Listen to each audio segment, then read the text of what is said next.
अस्सलाम वालेकुम।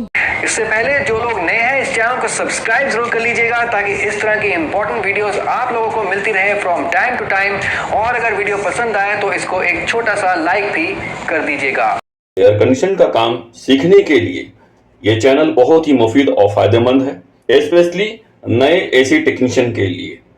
ये चैनल एसी के काम को बहुत ही सरल और बहुत ही आसान ट्रिक एंड टिप्स के साथ प्रैक्टिकली एक्सप्लेन करता है। Welcome my YouTube channel HVAC अंजन। ये कूलिंग कॉइल है एसी सिस्टम का। तो यहाँ पर जो आप कूलिंग कॉइल देख रहे हैं ये पैकेज एसी का कूलिंग कॉइल है। लेकिन किसी भी एसी का कूलिंग कॉइल हो, चाहे वो विंडो हो, स्प्लिट हो, सेंट्रल हो, पैकेज एसी हो, किसी भी, वो कॉमन प्रॉब्लम है जो हम लोग बात करने जा रहे हैं।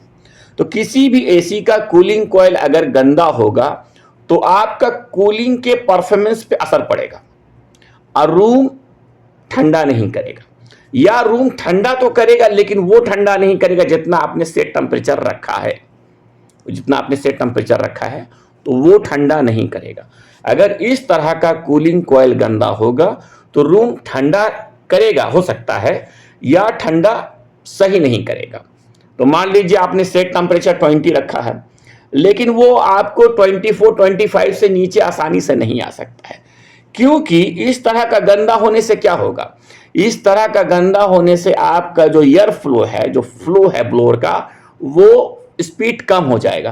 क्योंकि ब्लोअर का वो हवा कहाँ से सक करता है, वो रिटर्न से, और ये कूलिंग कॉइल की तरफ से वो रिटर्न से हवा सक करता है। तो ब्लोअर को सही से हवा नहीं मिलेगा तो हवा CFM कम हो जाएगा। और कूलिंग को रूम तक पहुंचाने के लिए जो एक अहम माध्यम है एसी सिस्टम में, वो है ब्लोअर और हवा है।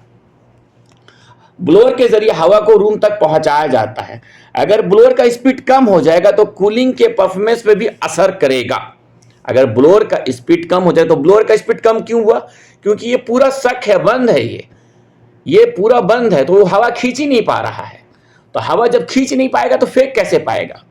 तो इस तरह का कूलिंग कॉइल अगर गंदा होगा तो डायरेक्टली एकदम कूलिंग के परफॉर्मेंस के ऊपर असर पड़ेगा। तो मेंटेनेंस टीम को चाहिए कि इन चीज़ों पर गौर करे और उसको टाइम टू टाइम उसको क्लीन करे। एक और चीज़, इस तरह का गंदा होगा तो आपको एक और प्रॉब्लम ये भी होगा सिस्टम में, धीरे धीरे कूलिंग कॉइल के ऊपर आइस जमने लगेगा। क्योंकि जब CFM आपका हवा का जब स्पीड कम होगा तो धीरे धीरे कूलिंग कॉइल के ऊपर आइस जमने लगेगा।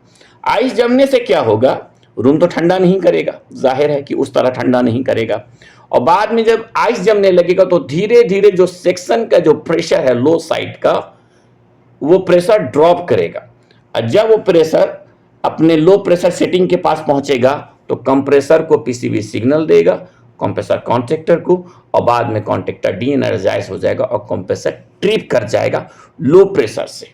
तो ये दूसरा रीजन होगा, जब इस तरह का कूलिंग कॉइल गंदा होगा तो कंप्रेसर लो प्रेशर से ट्रिप हो जाएगा।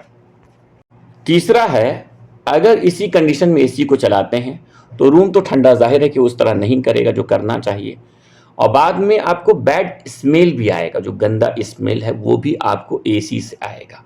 गंदा स्मेल, एलर्जी वगैरह भी जो है, बैक्टीरिया वगैरह भी, वो सब भी आपको आएगा। तो time to time maintenance team को इन सब चीज़ों पे ध्यान देना चाहिए, बड़े एसी में। और छोटे एसी में जो कस्टमर को टाइम टू टाइम क्लीन कराना चाहिए, खुद चेक कर ले, वो इजीली वो फ्रंट ग्रिल को खोल के वो देख सकते हैं। और इस तरह का अगर गंदा है छोटे एसी में तो टेक्नीशियन को बुला के उसे क्लीन कराना चाहिए। कुछ लोग ऐसा गंदा होने के बावजूद भी क्लीन नहीं कराते हैं। वो क्यों, कुछ पैसा बचाते हैं। चाहे वह कस्टमर हो, जो घर के एसी जो होता है, विंडो एसी, स्प्लिट एसी में, तो वो देखते हैं गंदा है लेकिन कुछ पैसा बचाते हैं, लेकिन और उसके बाद भी एसी चला रहे हैं। लेकिन उससे फ़ायदा नहीं, नुकसान होता है।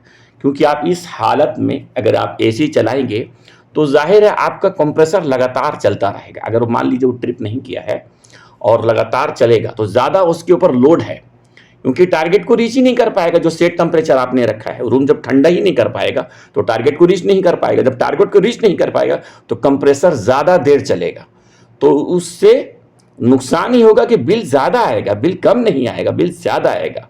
तो वो उस तरफ ध्यान नहीं देके लोग सोचते हैं कि कुछ पैसा हम यहाँ पर क्लीन का बचा लेंगे, लेकिन आप बचाते नहीं है बल्कि आपका नुकसान होता है। तो टाइम टू टाइम पे क्लीन कराइए।